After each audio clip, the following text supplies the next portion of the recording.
Mamallapuram is a place of riddles. At the edge of the vast Bay of Bengal, mysterious temples brood over the sands.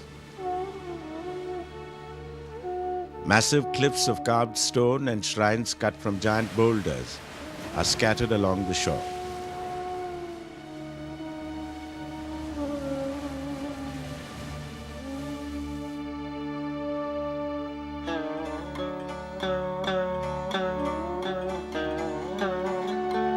The monuments at Mamallapuram are among the oldest in India's south.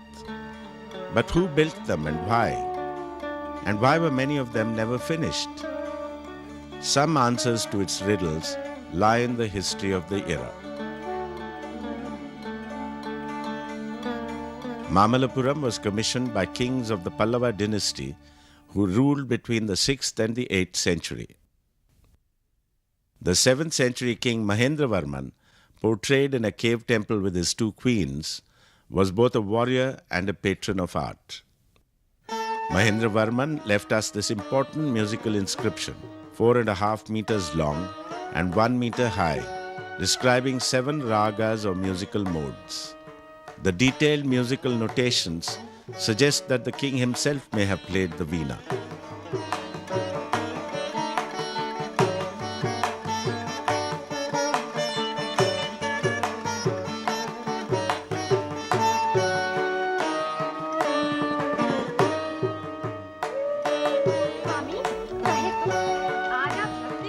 A musician and playwright, he was also an innovative builder, introducing the rock-cut cave temple to southern India. The technique, cutting a complete temple inside the solid rock of a mountain, had been practiced in western India for 600 years by Buddhists, but was unknown in the Pallava region. Many of Mahendra's temples, like the cave temple in the rock at Trichy, were built on water. Water for crops was important to the prosperity of the Pallava kingdom. The Pallava kings filled their treasuries, built their temples, and waged their wars on the taxes derived from trade and agriculture. Ancient Pallava inscriptions speak of elaborate arrangements for constructing and maintaining irrigation works.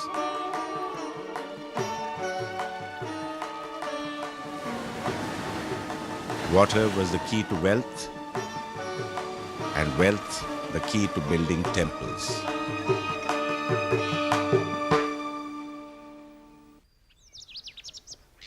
And water would continue to be important as the Pallavas extended their trade and military alliances overseas to Sri Lanka and Southeast Asia.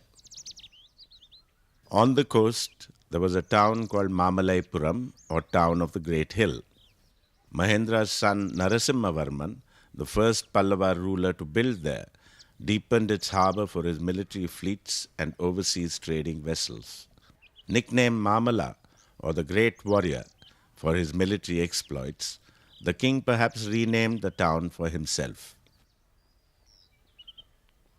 This astonishing work, carved on a cliff 31 meters wide and 15 meters high, is most likely a Mamalla commission. In the upper left, the god Shiva appears to an ascetic who is performing a penance, a time-honored way of seeking spiritual insight or power.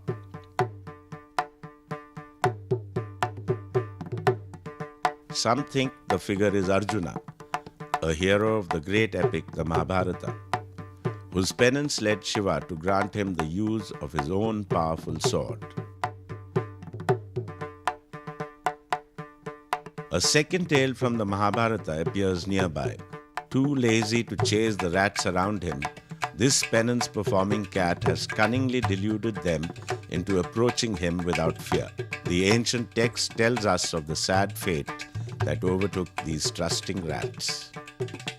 But another story in the Mahabharata concerns Bhagiratha, whose penance induced the sacred river Ganges to flow from the heavens down to earth. We know this cleft in the rock is a river because the artist has filled it with nagas and naginis, snake beings who live in water.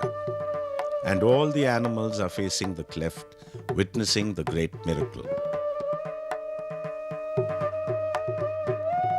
Shiva was so moved by Bhagiratha's penance that he agreed to bear the force of the descent of the great river. In the Ganges, Bhagiratha bathed his ancestors' ashes in the holy waters to ensure their well-being in future lives. Ever since, the ultimate aim of Hindus has been to have their ashes immersed in the water of the Ganges or in other holy rivers. Is it Arjuna or Bhagiratha? Art historian Vidya Deheja has an interesting view. Perhaps the sculptors intentionally left sufficient ambiguity in the sculpted tableau for the figure to be both Arjuna and Bhagiratha. After all, Dandin, who was the court poet of the Pallavas, wrote a double-meaning poem. It could be interpreted as either the Ramayana or the Mahabharata, depending on how you split the words and how you interpreted them. Perhaps this is the sculptural equivalent of a double-meaning poem. Perhaps, too, the work speaks in much more universal terms, in terms of spiritual evolution, in terms of the soul's karmically determined journey from lower forms of life, animal and human, to higher forms, saintly and celestial. And then, of course, there is the original dramatic intention of this work, which is surely a showpiece. It is the sound and light show of 13 centuries ago. On special festive occasions, to mark the arrival of the king or the visit of a foreign dignitary or the docking at the port of an overseas vessel, water could be let down from an artificial tank up on top of the cliff, and it would cascade all the way down and collect in the pool at the bottom. It was sort of the equivalent of turning on the fountains at the Taj Mahal or illuminating the entire Parthenon in Athens. Visitors to the site were intended to be overwhelmed by the spectacle and to applaud the king's magnificent creation.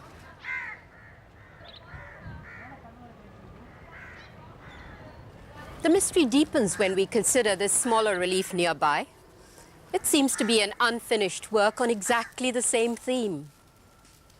Was it the work of lesser artists? Or could it have been a practice piece in a vast, immense outdoor workshop? Directly behind the great Penance cliff is the small but striking Varaha cave. It also may have been commissioned by Mamalla. Like the cliff, the cave has a small tank cut into the rock floor in front of it. On the cave walls are some remarkable reliefs. The earth, personified as a lovely young goddess, is being rescued from the cosmic sea by the god Vishnu, known as the protector and preserver. Vishnu, in his form as a snouted boar, lovingly nuzzles the breasts of the young goddess. On the opposite wall, Vishnu is shown as Trivikrama, striding across the earth with one step and across the heavens with the second. He will then place the third step on the head of a powerful demon king.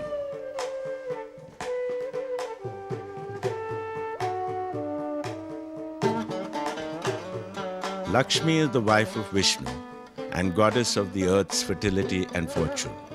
She is being bathed by elephants, symbolizing the rain clouds on which life depends.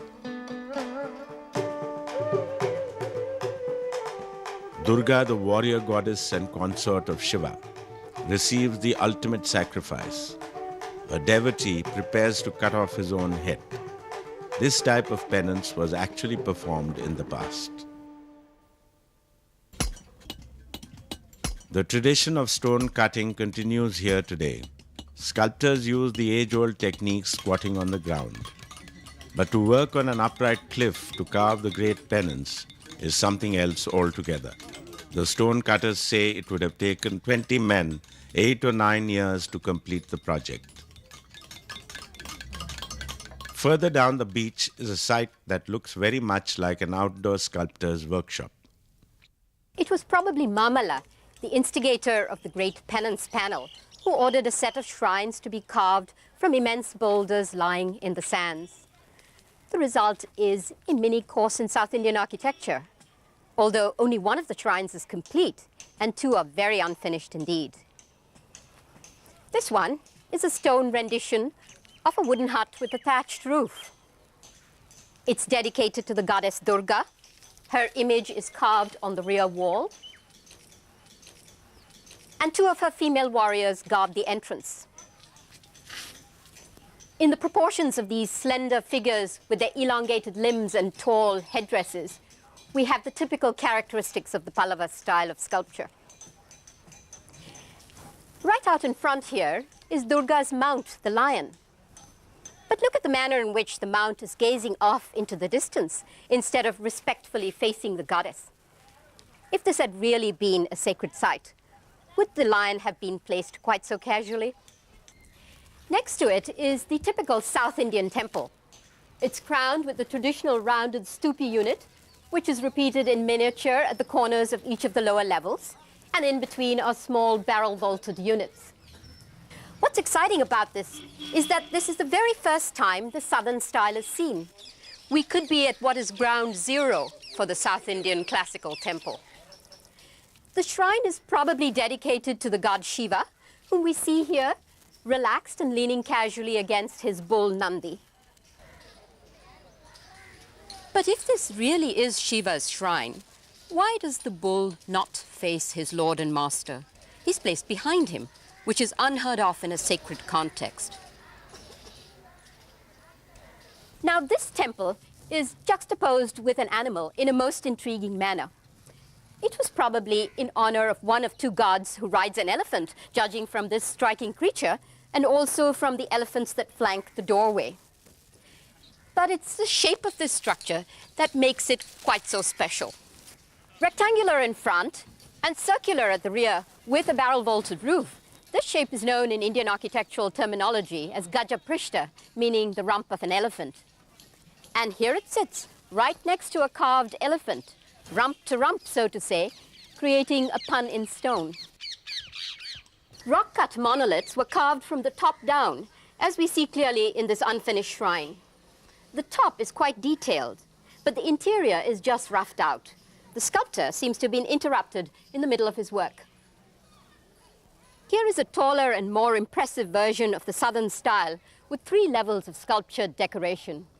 It's the only structure in the group to carry inscriptions. This dignified figure wearing a tall crown has the title Sri Narasimha engraved above his head. It seems that we may finally be meeting Mamalla himself. The second and third stories of this structure have complete shrine chambers in each. But the first and lowest level is incomplete, with the result that there are no stairs leading up to this second level. You can get here only if somebody brings you a ladder.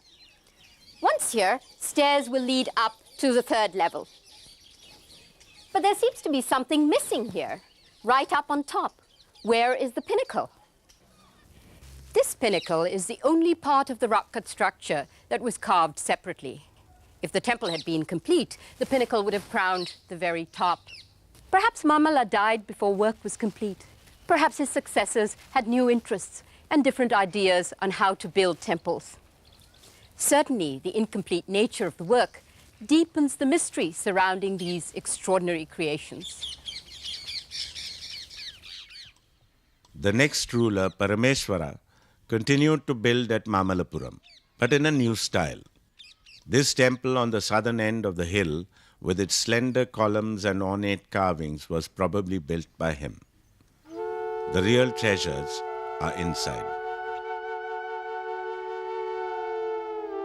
One relief shows us Vishnu lying supported by the snake king on the milky ocean. As Vishnu dreams, 2 demons approach from the right to harm him. But Vishnu will wake, destroy them, and then create the world.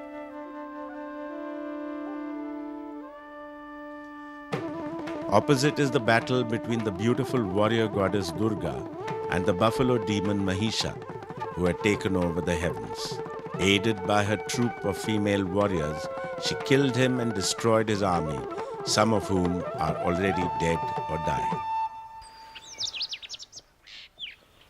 A few kilometers north of Mamallapuram is a very unusual creation, the extraordinary Yali cave. The entrance is ornamented with huge yalis, mythical lion-like creatures. The rampant lions at the base of the pillars suggest the builder might have been Rajasimha, the last great Pallava builder at the end of the 7th century. We don't know the shrine's purpose. Perhaps it was used in a festival, in which a sacred image was brought from Mamallapuram to be placed in the niche to watch the celebration, and then returned to its home site. If Rajasimha's Yali cave seems completely unconventional, his majestic temple at Kanchipuram, the Pallava capital, is like seeing the Shastras, the ancient architectural treatises brought magnificently to life.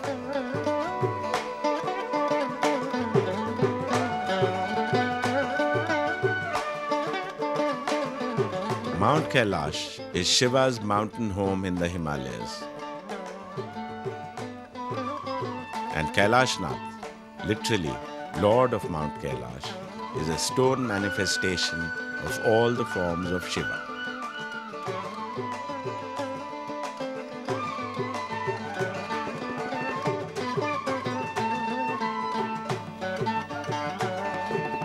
The wall that encloses the complex is made up on the interior of this series of many shrines. Inside and between them are images either of Shiva or of his consort Uma, known also as Parvati.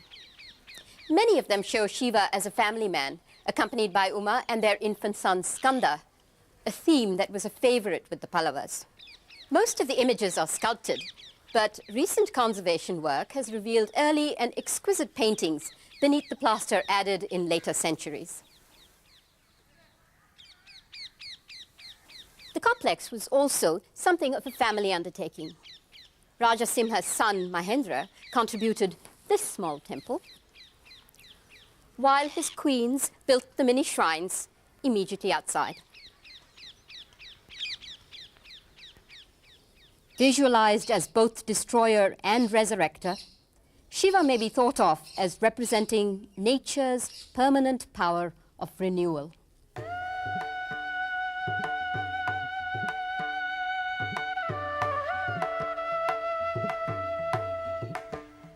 On the exterior of the central shrine are 7 sub-shrines, each containing an image of Shiva almost 10 feet high. These monumental depictions emphasize Rajasimha's devotion to this god, who is still the most popular in South India.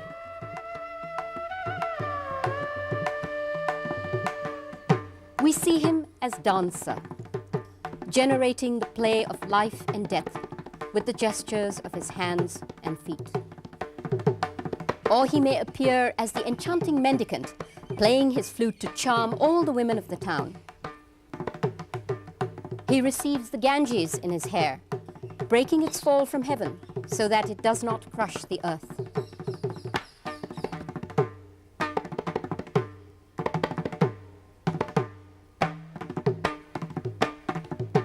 Or with a single arrow, he destroys the forts of 3 demons. In this dedicatory inscription, Rajasimha proudly proclaimed that he had erected a temple so glorious that it resembled the fame and the laughter of Shiva. All along the base of these many shrines, Rajasimha has left us with more inscriptions. Over 250 titles in which he describes himself, his glory, and his regal personality. Each inscription is repeated 4 times on 4 different levels and in 4 very different varieties of script. He is one of unrivaled beauty, proud as a bull, an ocean of bravery, unstintingly generous, one who keeps his subjects close to his heart. He writes sweet-sounding poetry, rivals the musicians of the gods, is ever active, and is an ocean of the arts, Kailasamudra. Perhaps the most intriguing and revealing of his titles is Atyanta Kama, meaning one of endless fancies or desires, a title befitting a truly imaginative monarch.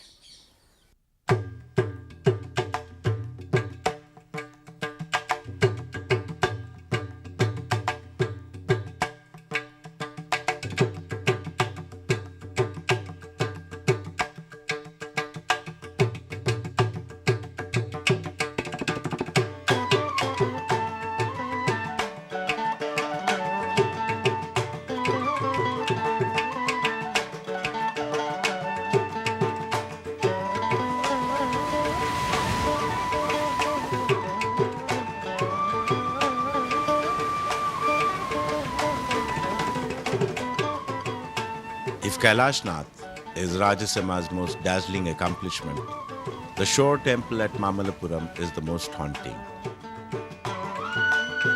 The two towers rising so close to the shore have inspired people for centuries to imagine a lost stone city beneath the waves.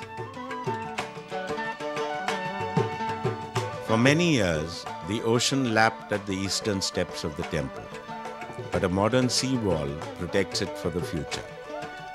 Recent archaeological work revealed an ancient seawall, suggesting that once the waves pounded on the west as well. Perhaps the shore temple was once an island. That is one more mystery that may never be solved. After Rajasimha's time, the Pallavas never built at Mamallapuram again. We don't know why, and possibly we never will. Riddles don't need to be solved to be enjoyed. Mamallapuram's treasures will endure, even as their mysteries persist.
Among the giant boulders of peninsular India lies a vast deserted city.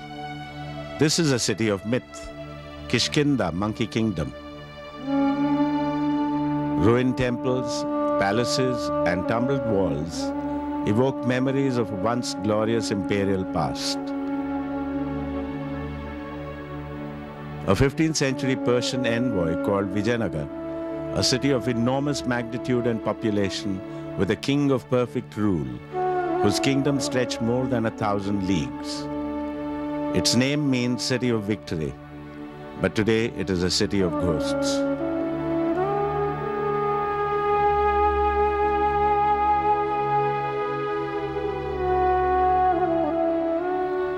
The ruins stretch along the banks of Tungabhadra River through a landscape hallowed by gods and legends.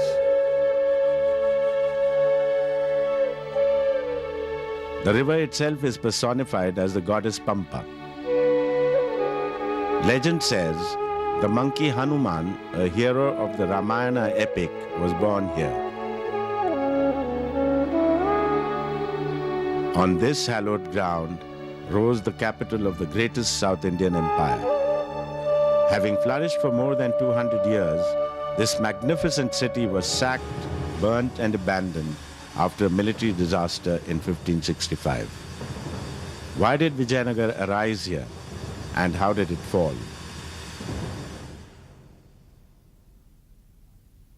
Some answers lie in its stories of gods and men, and some lie in its stones. Today, a small village stands near one end of the ruins.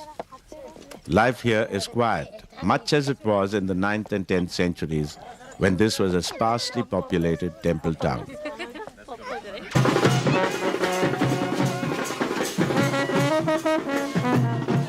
In April of every year, the village is the setting for a major celebration, the wedding of the river goddess Pampa. Her Her groom is Virupaksha, a name for Shiva, worshipped in the form of an eternal lingam. For hundreds of years, the marriage of fertility and fate of local and pan-Indian deities has been reenacted here.